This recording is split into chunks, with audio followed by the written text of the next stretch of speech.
को कहा था राहुल गांधी के विषय में जब वो पार्लियामेंट में पहुंचे थे कि टाइगर इज बैक, और आज आपने वो नारे सुने कि शेर आया। खैर, ये इस समय की राजनीति का एक नया मुहावरा है। लोग जिसमें उम्मीदें देख रहे हैं, जिसमें संघर्ष करने की क्षमता देख रहे हैं, जिसमें अपेक्षाएं देख रहे हैं, उसको लोग टाइगर के रूप में, शेर के रूप में देख रहे हैं। और ये कितना सटीक है मैं ये नहीं कह सकता, लेकिन जनता की अपनी भावनाएं होती हैं, और इसीलिए मैं कह रहा हूं कि वो राजनीति का एक नया मुहावरा है। रही बात मल्लिकार्जुन खड़गे की, खड़गे साहब की जो कद काठी है वो बाबा साहब भीमराव अंबेडकर से बहुत कुछ मिलती जुलती। हालांकि ये तुलना करना अपने आप में बहुत अलग है, लेकिन बाबा साहब का अपना जो कद था, लेकिन मैं कद काठी की बात कर रहा हूं। और दूसरा एक एग्रेशन जो खड़गे साहब का है, मैं अभी पढ़ रहा था कि मध्य प्रदेश के इस पूरे रैली में उन्होंने क्या क्या बोला है, क्या कहां पे उन्होंने अटैक किया है, एजेंडा क्या है। और कांग्रेस पार्टी जो बहुत सारी चीजें भूल चुकी थी, कम से कम आज उन्होंने अपनी उस लेगेसी को याद किया है। कांग्रेस पार्टी के लिए अपना रिपोर्ट कार्ड पेश करने के लिए बहुत कुछ है। भले ही वो 15 साल से मध्य प्रदेश में नहीं है, लेकिन खड़गे साहब ने कहा कि भिलाई का स्टील प्लांट हो, चाहे इंदौर का IIM, IIT, जो तमाम संस्थान दिए गए, चंबल घाटी वगैरह वगैरह, तो ये जो एक लेगेसी है कि जो भारत निर्माण की, नए भारत निर्माण की जो पूरी प्रक्रिया नेहरू के समय चली थी, जिसने इस देश को गरीबी से दूर किया, राष्ट्रीय एकता जिसने स्थापित की, और जिसने सामाजिक न्याय को स्थापित करने के प्रयास किए, वो कांग्रेस पार्टी अब फिर से उन चीजों को याद कर रही है। और मल्लिकार्जुन खड़गे ने उस झूठ को भी एक्सपोज किया, और उस छद्म को भी, कि जो यहां मंदिर की नींव रखने के लिए आए हैं, वो एक बार रविदास का मंदिर तुड़वा चुके हैं, तो उनको असल में कोई मोहब्बत नहीं है। और सबसे बड़ी बात तो यह है कि जो रविदास का मंदिर बना रहे हैं, क्या वो संत रविदास की बात में यकीन रखते हैं? वो तो पूरे समग्र विश्व को समता परख, जाति विहीन बनाने का सपना देख रहे थे। और यहां पर ये पार्टी है जिसके एक उनके सलाहकार प्रधानमंत्री के जो ये कहते हैं कि संविधान बदलने की अब बारी है, ये बाबा साहब का अपमान नहीं है तो और क्या है। दूसरी तरफ उन्होंने जो वादा किया कि हम रविदास के नाम पर विश्वविद्यालय बनाएंगे। राजीव जी, इस देश में चाहे दलित हो, चाहे आदिवासी हो, या कोई भी वंचित तबका हो, उसकी तरक्की किसके माध्यम से हो सकती है? क्या मंदिर से तरक्की होगी? मंदिर एक निजी मसला है, उसकी अपनी आस्था है, जहां पे वो अपने दुख दर्द और बहुत कुछ मांगता है। लेकिन असली जो तरक्की है वो तो विश्वविद्यालय से होती है, स्कूलों से होती है, शिक्षण संस्थानों से होती है। तो जो विकास है और जो अवसर है, उसको प्रदान करने के लिए विश्वविद्यालय चाहिए। और एज ए दलित मैं इस बात को महसूस करता हूं कि इस देश का दलित केवल एक चीज चाहता है कि हमारे बच्चे को आप पढ़ा दीजिए। उसकी वो हैसियत नहीं है, आज भी नहीं है, एक बड़े हिस्से की नहीं है, कि अगर उसका बेटा, उसकी बेटी अगर पढ़ जाएगी तो उसमें बाबा साहब का थोड़ा सा अंश तो आएगा, और वो भी इस देश की तरक्की में, इस देश के विकास में अपना योगदान दे सकेगा। इसलिए उसके लिए केवल और केवल पढ़ाई, क्योंकि बाबा साहब का संकल्प ही यही था। उन्होंने कहा था कि शिक्षा वो शेरनी का दूध है कि जिसको पिएगा वो दहाड़ेगा।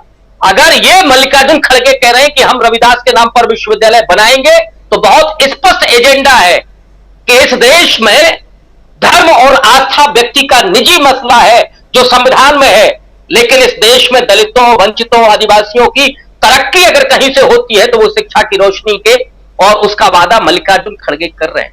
ये भी उन्होंने पूछा कि उस आदिवासी पर पेशाब करने वाला कौन था? वो भाजपा का नेता था। उसके आप पैर धोए तो क्या उसका स्वाभिमान वापस आ सकता है?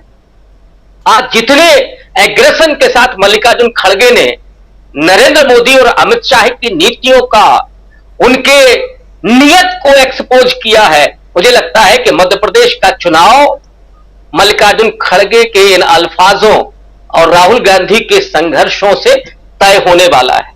और यही सूरत आपको दिखेगी। आने वाले वक्त में हम इस पर भी चर्चा करेंगे कि वहां चुनाव के परिणाम क्या होते हैं।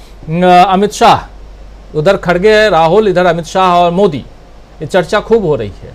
उसमें जरा ये समझाइए कि जो जाति आधारित जनगणना की बात आज मल्लिकार्जुन खड़गे ने की है कि हमारी सरकार आएगी मध्य प्रदेश में तो हम जाति आधारित जनगणना लेकर आएंगे, करवाएंगे, और ये बात वहां बिहार में हो रही है ऑलरेडी।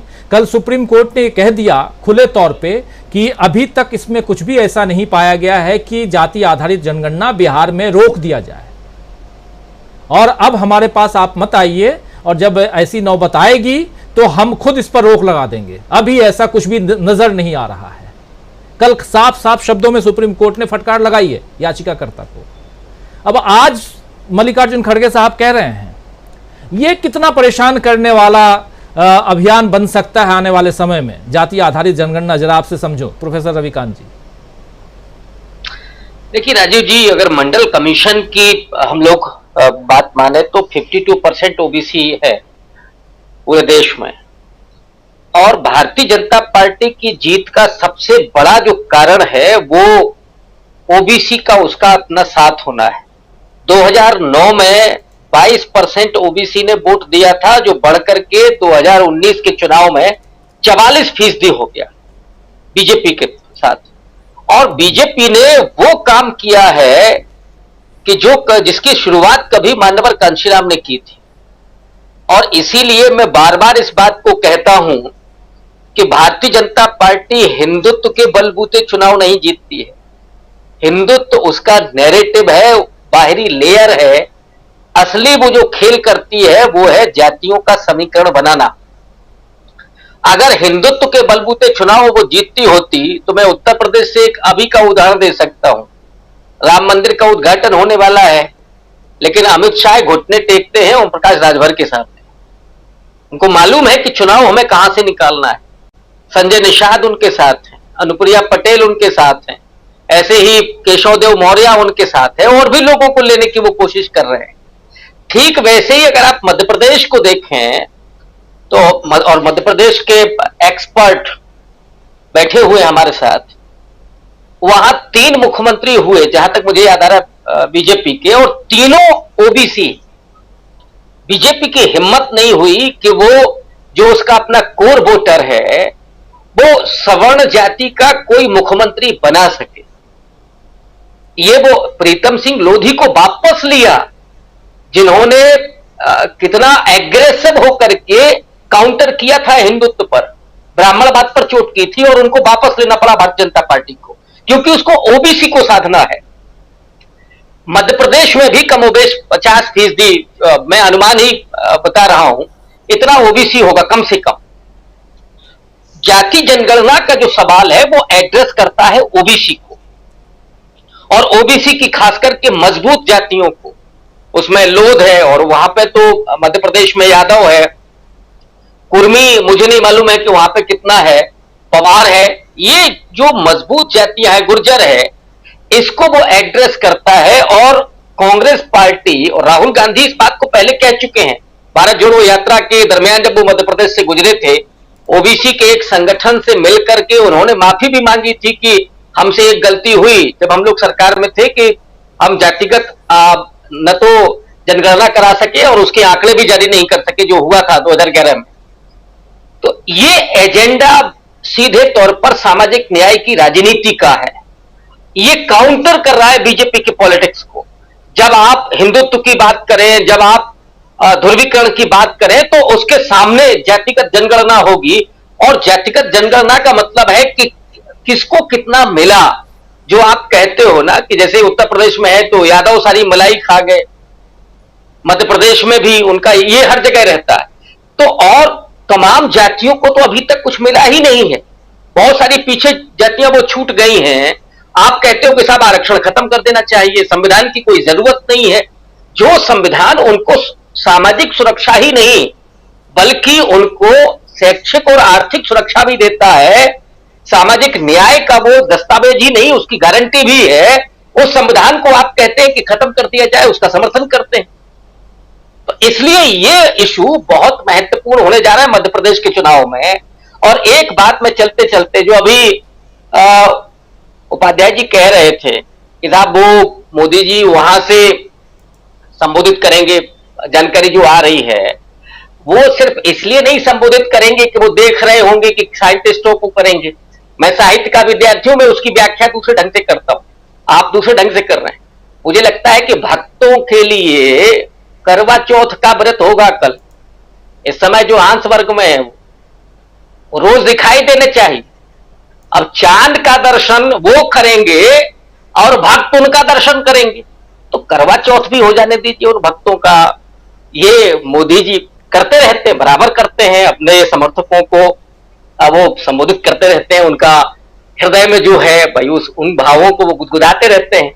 राजीव जी जी, भावों को गुदगुदाते रहते हैं, हम भी थोड़ा बहुत गुदगुदा देते हैं, तो होते रहना चाहिए। इसकी